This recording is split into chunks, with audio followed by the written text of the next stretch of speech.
Here with Saints forward Charlie Arend. Saints on the road this weekend for a 3-3. Charlie, I want to talk to you about the penalty kill. It's been really good this year. You guys have the shorthanded goals, and it's a huge part of the game, right? Special teams. So let's just start. Tell me what makes a penalty kill good. Yeah. I mean, PK is huge for momentum. Obviously, like if you're able to get a big kill in a crucial part of the game, that's huge for the team's momentum.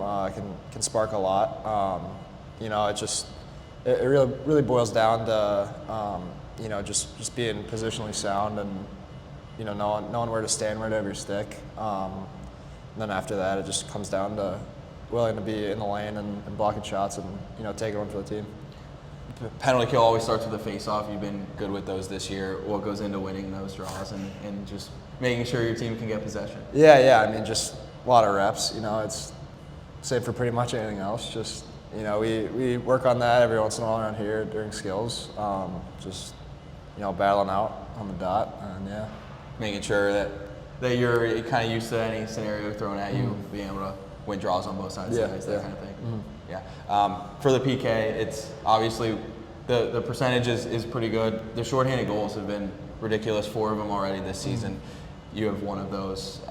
Why are you guys so good at scoring? Yeah, I mean, it's not the main goal, but it's a good little bonus. I think a lot of them have come from our up ice play, just being good on the forecheck and just breaking plays up and taking advantage of that.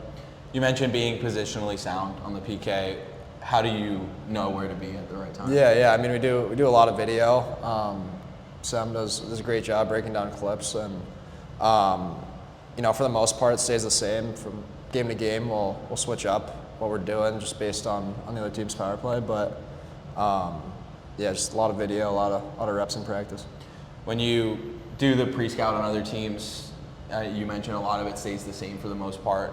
What are those things that are kind of the pillars for a penalty kill? Yeah, I mean, our end zone stays the same. There's a couple different ways you can run an end zone, but ours is a push down. We think that's the most effective against most power play units. Our up ice forecheck against their entry will change up game to game, just depending on what they're running. There's not really one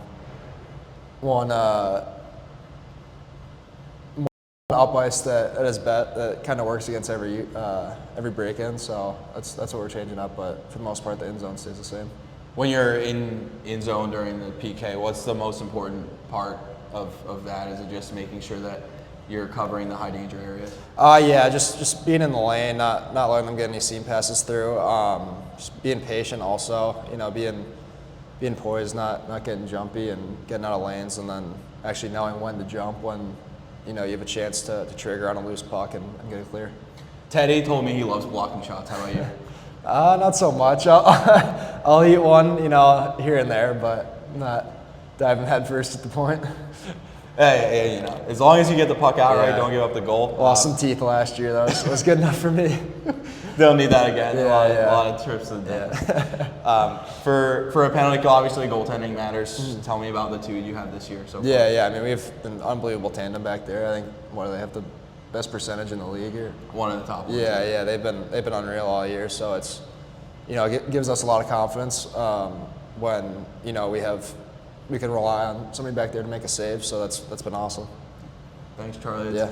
Talking about the Saints penalty kill, which has been good this year and leads the league with shorthanded goals at 4. Thanks, Charlie. Yeah.